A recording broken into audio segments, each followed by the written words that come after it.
Okay. All right, so boys and girls, we're moving into the fourth lesson of this chapter, okay? And hopefully all of you are feeling pretty comfortable, pretty confident with everything that we've done up to this point, okay? Yesterday we did not learn any new material. We just took it as a day to kind of refresh, review, and practice how to do one-digit division, okay? Today, when I give you an opportunity to come to the board, I'm going to get a chance to visually see how all of you are doing individually on this. Because as you work at your seats, it's hard for me, especially with COVID, to be able to come around and see each individual person and how they're doing on these problems. So when I give you a chance to come to the board, it helps two ways. One, it gets you active, it gets you moving, and you've been kind of trapped in these seats, so that's kind of nice. But it also allows me to be able to see on the board how you're working through these problems, okay? The only thing that's going to differ with our lesson today from the last lesson that we did is that in today's lesson, we're going to have a quotient that's going to have zeros in it, okay? Now, in order for this lesson to make sense, you gotta know what a quotient is. James, what's a quotient? Yes. So basically, we're learning today that our lesson today is going to produce answers to a division problem that are going to have zeros in it. All right? So let's start by looking at an example. You do not have to copy this entire thing down, okay? But we're going to kind of kick it off with a little word problem. Word problems are things that I know you all kind of fear a little bit. They're like the beast of math. Anytime you see them, you instantly begin to panic because you're not really sure how you're supposed to work these things. So today, what I have done to kind of help you is I went through and I highlighted the important information that's located inside of the word problem. Okay, so this is what today's word problem reads. A farmer plants a total of 5,612 banana plants on 4 acres of land. Now, I know you all don't really understand what an acre of land is, but living on 1 acre of land would be a large piece of property. So if you have 4 of them, this is more of farmland, okay? So this is a lot of area. So this particular farmer is going to plant 5,612 banana plants across all 4 of these acres, all right? So obviously, in the initial start to this word problem, we see that those numbers are going to be important to us, okay? 5,612 and the 4 acres he's going to plant them on. But if we keep reading, there's going to be words inside of this word problem that are also going to be important to us. So the next sentence says, if he plants the same number of plants. Now, who can tell me why in the world did I highlight the words same number? Why did I do that? Xander, why did I do that? What is your guess? Because same number, that's important. Those are important words in this word problem. It's going to tell me something that I need to know when I'm getting to working this problem out. So it means that it will be divided equally. Yes, beautiful. Give yourself a piece of candy. It means that when I get to the end of this problem, I'm not going to have any leftovers. I'm not going to have any remainders. It's going to be the same. Okay? And obviously, if we think about this, if a farmer is going to plant a banana plant, he wouldn't just have a little part of the plant he's going to plant, right? That would make no sense. And that's what remainders are. They're like extra parts and pieces. So if it's the same number, we're going to have the same number in every single acre. So then it says, how many is he going to have then on each acre? Each is another word that I highlight because each is a math word. You all are used to seeing the word each in like reading and language arts, but you're not used to seeing it a lot of the times in math. The word each in math can mean one of two math operations. It can either mean multiplication or it can mean division. In this situation, Shane, what math does that each word mean? Division. So to solve this thing, we are going to start dividing. This word down here at the bottom tells me I'm going to divide. Same number tells me I'm not going to have a remainder. And these two numbers at the top tell me what I'm going to start dividing. So, how am I going to set this problem up? Okay, down here at the bottom, I've given us a little reminder that some of us might need that does McDonald's serve burgers daily thing. And in case you have forgotten what each one of those letters represent, underneath it, I kind of gave you a picture to remind you. But if I was going to set this problem up, Lily, how would I set this thing up to solve? You would put 1,612. And on the outside you would have 4. And what do we call, just because I want to make sure you all are learning the lingo. The dividend and the divisor. Very good. What's the dividend? Which one? That one on the inside. Excellent. 5,612 is our dividend, 4 is our divisor. So now it's time to begin solving. Go ahead and take a minute and a half. Let's just do a minute actually to solve. Because some of you have already attempted to work this and you already have what you believe is the answer. But in case you haven't worked it yet, we're going to give you a minute to try to figure this thing out. And everybody should be trying. Now, as you're working through this problem, you might notice that you're coming across something you've not seen yet so far. And that's okay. And if you get to that part and it freezes you up a little bit, that's okay too. That's the part of today's lesson, is learning this stuff. What?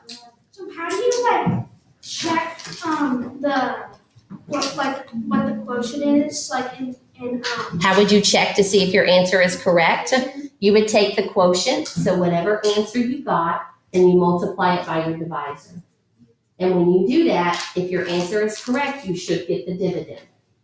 And you got the answer, you got a question? Okay, chill for a second. Remember, we're giving everybody a minute. And they still have about 30 seconds left. I can. Do you have a question? What? So, is this something like the word problem is the same number of plants? It means it's probably not gonna have a remainder. Yes. Because you can't split what we're talking about. Exactly. Just like the other day when I gave you all a word problem that involved people attending a music festival. Can only half of a person go to the music festival? No. Unless they lost. So sometimes the word problems kind of like, even if you didn't find those special words, sometimes if you just look at what the question's asking you, common sense would tell you, this is probably not going to have a remainder. Because you can't have a remainder of a person, and you can't have a remainder of a plant, right?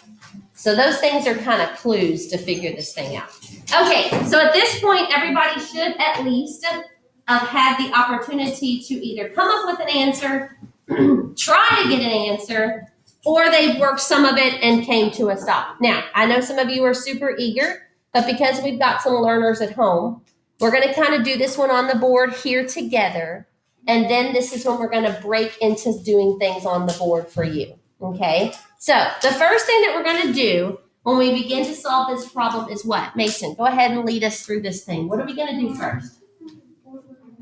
Yeah, we're going to figure out how many times will 4 fit into 5, and how many times makes will it? One whole time, okay? Now, I know I say this so many times, and I really, really, really mean it. Please make sure you keep things organized. Because right now, having 4 numbers inside the box, you all might think feels like a lot, but I'm gonna be honest with you, that's not a lot. When we start learning how to divide decimals, we're gonna have about 8 numbers in that box. And if you all don't start learning now that we got to keep things organized, we got to use our arrows to pull down digits, then when things start getting deeper and bigger, like in decimals, it's going to be harder for you. So, as I've always preached to you, start making good habits from the beginning. Okay? So, Mason has told us that 4 will go into 5 one whole time. So when I look at my steps, that's the first step. That's division. The next step is multiplication. So Mason, what am I going to multiply? 4 times 1. And if I have, now I will ask you, Mason, will you kind of be a little bit louder as you walk me through doing this? Because these people at home are learning from you too. Okay? So tell me again, what is it that I multiply? 4 times 1. What is 4 times 1? 4. Good. Anytime I put a number on the roof, I take that number and I multiply it by the divisor, okay? This should not feel new yet. This is what we have been doing, all right? After we multiply, what do we do? Subtract. What are we going to subtract? 5 minus 4. Which is? 1. Okay. After we subtract, what do we do? Bring down. We're going to bring down. And what are we going to bring down first? The 6, okay? So now in my box, people, the number I'm now playing with is 16. Okay, we're moving down the box. We're kind of cruising through the box to solve this thing, all right? After you bring down a digit, the rule of division says it's time to go back to the start and begin again. So now it's time to divide again. So Mace, what are we going to divide now? 4 and 16. So 4 into 16. All right, Mace. How many 4s will fit into 16? 4. 4 of them will. So I'm going to put this directly above the 6 because it's the last digit I use. After I divide, what do I do? What am I going to multiply? Which is? Perfect. After I multiply, what's next? What's 16 minus 16? 0. After I subtract, what do I do? Bring down the 1. Notice how I'm keeping things all in order. Okay, after you bring down, time to start all over again, which is division. This is where things got a little different. Because now all of a sudden, it's time to divide again, but 4 won't fit in to 1. So how many of you just decided to just bring down another number? Can't do that. Remember, it doesn't say, does McDonald's serve burgers daily, does it? No. It only says you can bring down 1 digit. And after you bring down a digit, you got to go back to divide again. So now we've reached this situation where it's time to see how many 4s will fit into 1. Mason, how many 4s will fit into 1? 0 of them. None. 4 is too big. So that means on the roof, I have to show that. 0 is a number, people. You can't forget that 0 is a number. I'm sure you remember 0 is a number when you get a $100 bill. There's 2 zeros on it. That bill is a lot different than a $1 bill. So zeros are important. So Mason has just divided. 4 divided by 1. 4 won't fit into 1 0 times. It won't work. So he's got to put that 0 on the roof. Now, what happens after you divide, Mason? You got to multiply. He said, I just put a number on the roof. It's time to multiply again. 0 times 4 is? 0. Do you see how there's so many places for a mistake to happen? You got to be careful. After I multiply, what do I do? Subtract. I'm left with? And then what? Bring down the 2. Now what? Time to divide again. Because we brought down, that says it's time to divide again. 4 will go into 12. How many times?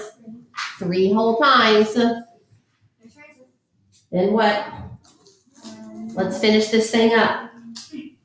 Every time you put a number on the roof, what do you do? It's 12. After you multiply, what do?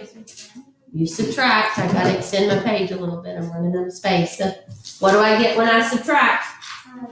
0. When I look back up at that problem, do I have anything left in the box that I haven't pulled down yet? No. And see, because I have arrows there, I know I've used everything.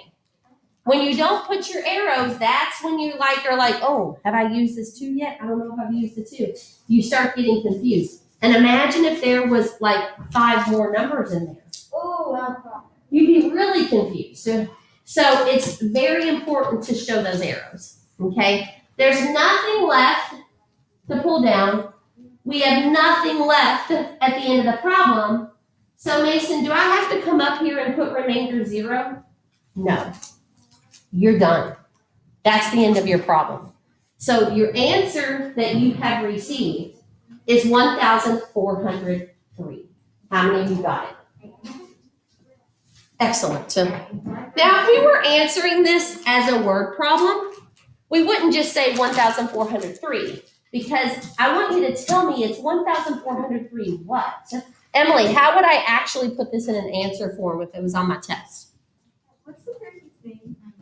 He was just a farmer. He didn't really have a name. The farmer. Yeah. The farmer planted 1,403 bananas.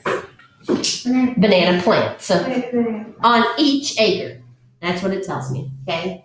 So for those of you who checked it, some of you were excited because you got your answer and you were waiting for friends to finish.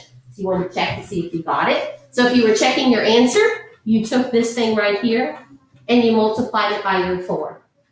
And as long as you didn't make any multiplication errors, you should have gotten that number in the box, which was like the clue that you got it right, okay?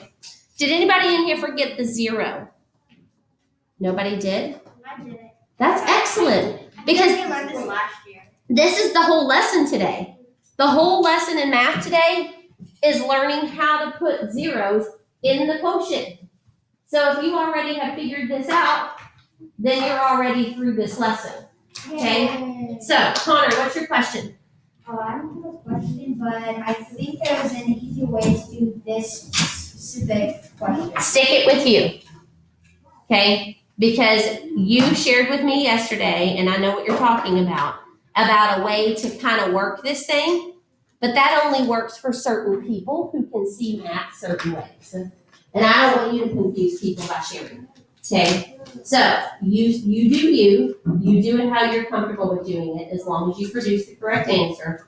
But let's not open up doors to kind of make people confused. So, okay. If nobody was understanding it this way, I might say, hey, let's see if your way would help them. But I think everybody in here is understanding it this direction. Okay? Yes, question? No, you already went a few minutes ago. Okay? All right, let's look at this. Practice time. I want you to work problems 1 and 2. Okay? Problems 1 and 2.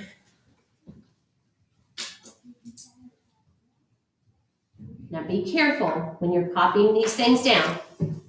Make sure you're putting each number in the correct location. So like in problem number 1, you have to physically put the problem where it goes.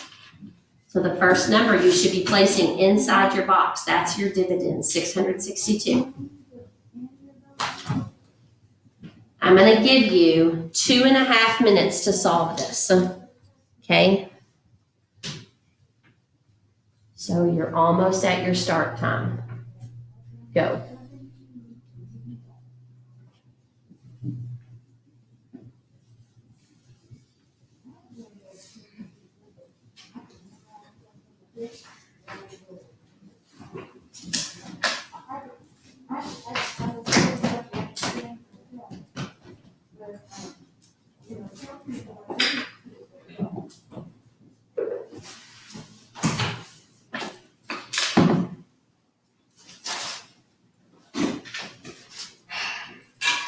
Make sure you do both, remember? Number 1 and number 2.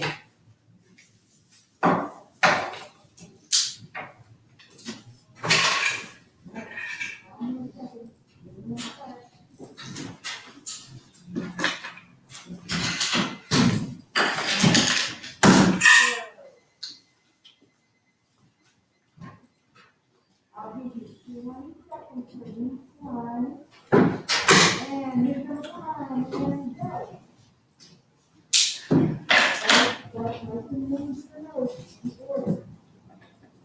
Like we did on the.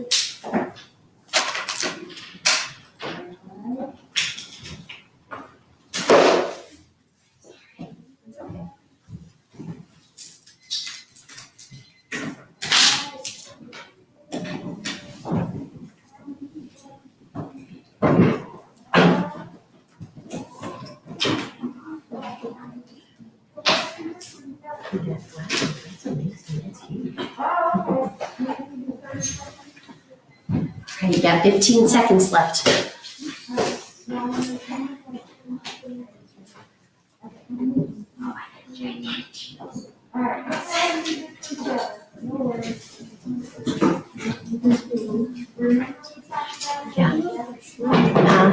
Wait just a second, okay? Hang on, I'll get you there. Mine is reading. Further using it as a key problem. Excellent. You got them all right? Good job. Okay, time's up. All right, so let's see how we did this. So problem number 1, okay? Now again, we're not really gonna take a whole lot of time walking through this step by step because we just walked through the last one pretty slowly. But Addison, walk me through this in a really kind of a rapid way to get our answer, okay? 6 goes into 6 once. 6 times 1 is 6. 6 minus 6 is 0. Bring down your 6. 6 goes into 6 once, and then 6 times 1 is 6. Then you use 6 minus 6, which is 0. Then you bring down your 2. So then you have a 0. Why? Because 2 can't go, 2 can't go into, 6 can't go into 2. There you go, yeah. 6 is too big. 6 won't go into 2. So we can't just bring down another number, right? No. No. We got to put that 0 up there. And then 6 times 0 is 0. And then 2 minus 0 is 2. And then you have your R and then 2. Excellent. 110, remainder 2. Now you're number 3. Yes, good one. All right, somebody who I haven't heard from today yet. I haven't heard from Tessa. Let's have Tessa work this one. All right, Tessa, give it to me. So first you do, 8 can go into 8 once, and 1 times 8 is 8, and if you subtract that, you get 0. You bring down your 2, and then 8 can't go into 2, so you put a 0 in the 2. And then 0 times 8 is 0, and you subtract 2 and 0, and you get 2, and then you bring down your 8, and 8 can go into 28 24 times. How many times? 3 times, and then you put 3 times 8 equals 24. You subtract that, you get 4, and you have a remainder of 4. Amazing. You two could be teachers, so whoever did the last one. Okay. 103 remainder 4. Okay. Now, how many of y'all got those? Excellent work. All right, so here's what we're gonna do. The people at home are not gonna really kind of be involved in our board work. They can't see it. Hopefully they kind of are at home figuring this out, learning this. They feel comfortable with it. I'm gonna go ahead and display for them. We still have 5 minutes left of class, but the assignment for today is gonna be to complete workbook pages 55 and 56 all. Okay, which means you gotta do all of them. And I'm giving you that reminder, don't forget your 20 IXL minutes, okay? So that's what your job is this evening to do. I'm gonna go ahead and put stop our